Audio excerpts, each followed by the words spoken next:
Maharashtra superfast news चॅनलमध्ये आपले सहर्ष स्वागत आहे।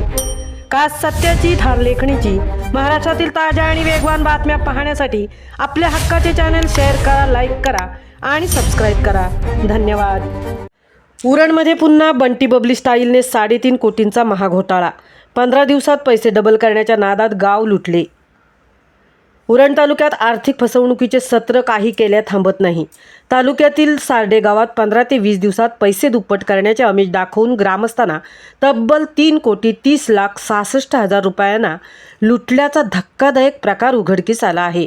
या प्रकरणी उरण पोलिसांनी एकाच कुटुंबातील तिघांविरुद्ध गुन्हा दाखल केला असून आरोपी सध्या फरार आहेत। सार्डे गावातील रहिवासी प्रवीण पाटील वय वर्ष 46, विनायक पाटील वय वर्ष 43 आणि समीक्षा पाटील वय वर्ष 37 या तिघांनी वर्षभरापूर्वी एक अनधिकृत चिटफंड योजना सुरू केली होती।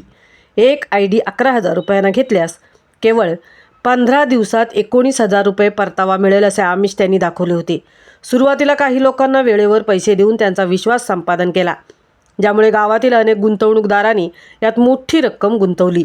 या प्रकरणातील मुख्य तक्रारदाराने स्वतःचे 26,07,000 रुपये गुंतवले होते। त्यांच्यासह अन्य 17 प्रमुख गुंतवणूकदारांनी मिळून एकूण 2,769 आयडींमार्फत 3,30,66,000 रुपये गुंतवले।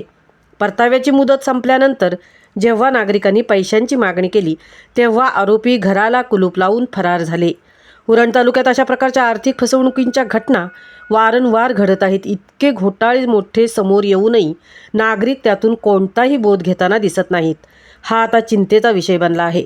या पार्श्वभूमीवर विविध शासकीय यंत्रणांनी आता एकत्र येऊन तातडीने जनजागृती करण्याची गरज निर्माण झाली आहे। सुशिक्षित नागरिकही अशा भूलथापांना बळी पडत असल्याने प्रशासनाने कडक पावले उचलून लोकांना सावध करणे आवश्यक आहे।